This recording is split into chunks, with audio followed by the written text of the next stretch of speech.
以史为镜，可以知兴替；以人为镜，可以得名师。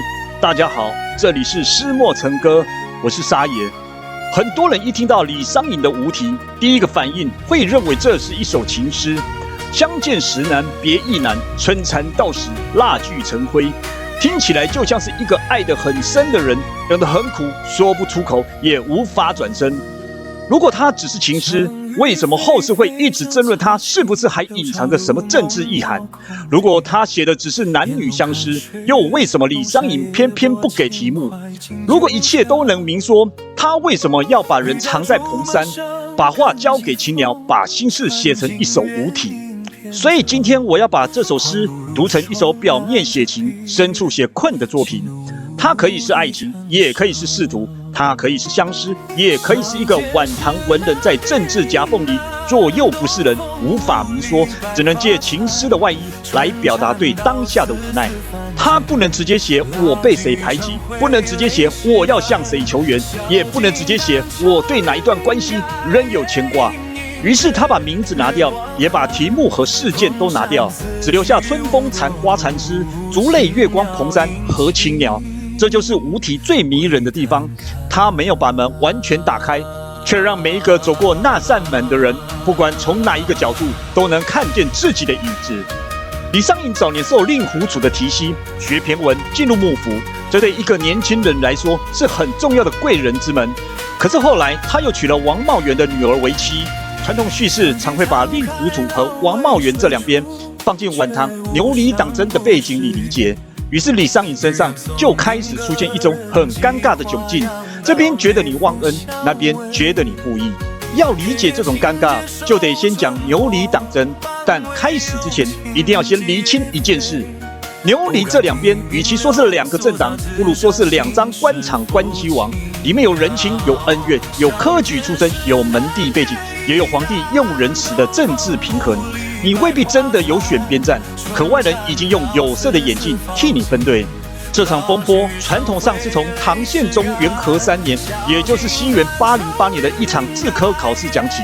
当时牛僧孺等人在策论里批评时政，资治通鉴说他们皆指陈时政之师，无所避。你可以把它想成一个年轻官员在公开面试时，直接指出公司高层的管理问题，内容可能有道理，但听在当权者耳里，那就是另外一回事了。所以《资治通鉴》接着写，李吉甫恶其言之，气数于上。李吉甫不满的是，这些批评等于是打在他这个宰相的脸上，结果原本被皇帝欣赏的直言，最后变成一场政治风波。考官被贬，牛僧孺等人也长时间不得调任。从这里开始，原本像是考场上的直言，慢慢变成官场里的恩怨。所以牛李党争更像是一场从考场点燃的官场裂痕，后来被门第人情权力和皇帝用人一路加温，最后烧成晚唐的长期内耗。《旧唐书·李宗闵传》对这段后果说得很重，皆遐遐取权，两相倾轧。又说这场纷争自是纷纭排线，垂40年。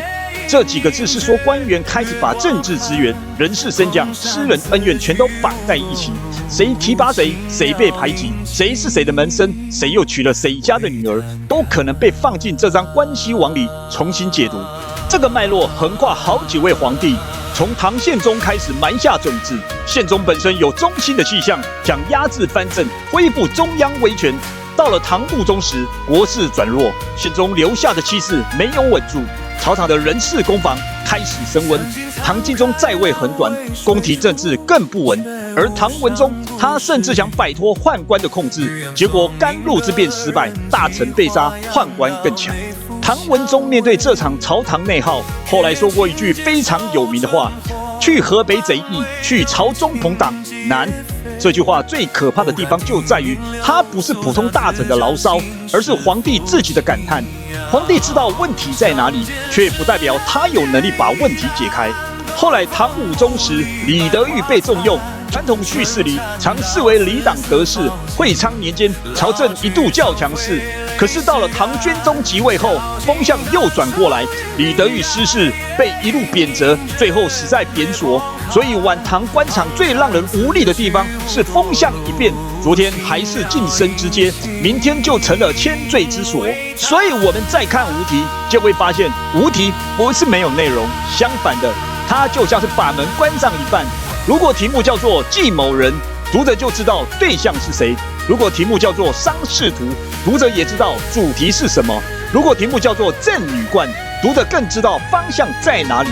可是它偏偏叫做无题。当一个人不能说对象，不能说事件，不能说立场，他就只能让意象替他说话。诗一开始就是相见时难别亦难，东风无力百花残。